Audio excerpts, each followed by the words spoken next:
아예 낳지 않기 운동을 하자.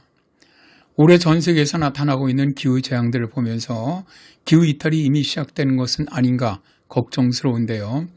기후 이탈이란 기후가 정상 범위 내의 변화치를 벗어나 새로운 차원으로 옮겨지는 현상을 말합니다. 난생 처음 보는 기후 재앙이 잇따라 발생한다는 말이죠. 그래서 기후학자들은 이에 대한 아무런 조치가 없다면 2030년에 기후 이탈이 시작되면서 지구촌은 온갖 최악의 기상재앙으로 얼룩질 것이라고 말하는데요. 총균 세의 저자인 제렛 다이아몬드는 30년입니다. 예상보다 빠르게 진행되고 있어요. 상황이 나빠지는 속도, 세계 인구가 증가하는 속도, 숲이 잘려나가는 속도, 그리고 기후변화 진행 단계까지. 약 30년 후에는 모든 것이 되돌릴 수 없는 지경이 됩니다. 제가 코로나19보다 더 크게 우리를 엄습하는 지구적 위기를 해결하자고 호소하는 이유입니다. 만약에 2050년까지 이 문제들을 풀지 못한다면 죄송합니다만 우리는 너무 늦을 겁니다. 제렛 다이아몬드는 30년 후에는 지구 붕괴의 시간이 올 것이라고 말하고 있는 겁니다.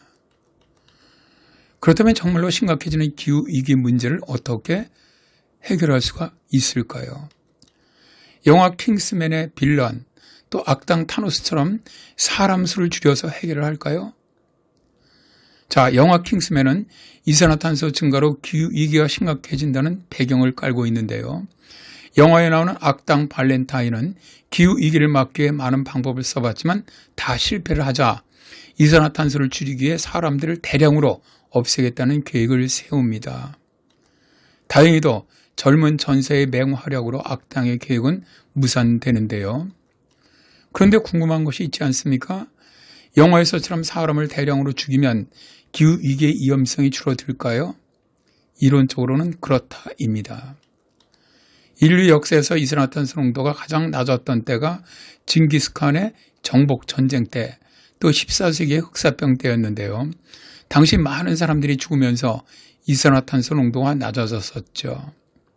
그러나 이산화탄소 농도를 낮추기에 나쁜 방법으로 사람의 수를 줄일 수는 절대로 없습니다.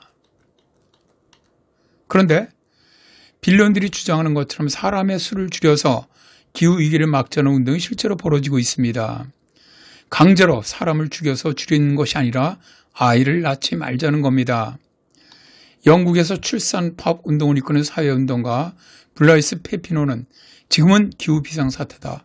극심한 기후위기로 인한 살기 힘든 환경을 다음 세대에게 물려주고 싶지 않다. 재앙 직전의 세계에서 아이를 낳고 키우는 것이 얼마나 잘못된 일인가 라면서 출산 파업 운동을 시작을 했는데요. 그의 출산 파업에 대한 이론적 근거를 제시한 학자가 미국의 존스 홉킨스 대학교의 트래비스 리더 생명윤리학 교수입니다. 그는 기후위기로 금세기 말까지 지구 평균 기온이 4도 이상 오르면 인간이 거의 살 수 없는 환경이 된다고 봅니다. 그런데도 사람들은 자기들의 대형차, 고급 음식, 의복 등을 즐기기 위해서 탄소 배출을 줄이려는 생각이 없다는 것이죠. 그래서 그는 마지막 수단으로 인구를 줄이는 방법을 사용하자고 주장하는데요. 인구를 줄이는 것이야말로 가장 효과가 크고 비교적 쉬운 이산화탄소 저감 방법이라는 겁니다. 신재생 에너지, 전기차, 탄소 저감 이노베이션 등의 모든 방법을 사용해도 미국인 한 명이 전생에 거쳐 줄일 수 있는 이산화탄소 총량은 488톤이다. 그러나 아이 한 명을 덜 낳으면 이산화탄소 9,441톤을 줄일 수 있다. 다른 방법에 의해 사람 한 명을 안 낳는 것이 이산화탄소의 양을 무려 20배나 더 감소시킬 수 있다는 것이죠. 그러나 이것은 어디까지나 급진적인 학자들의 생각일 뿐 우리와 동의하기는 어렵습니다. 그렇다면 어떻게 해야 할까요?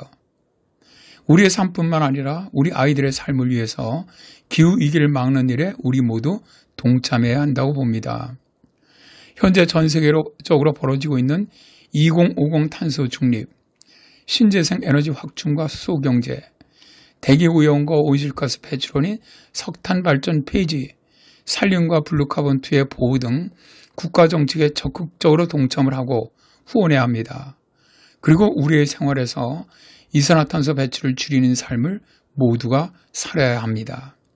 그래야만 우리의 아이들이 나는 늙어서 죽고 싶어요 라는 말을 하지 않을 겁니다. 기후위기는 먼 훗날의 일이 아니라 바로 우리 옆으로 빠르게 다가오고 있는 재앙입니다.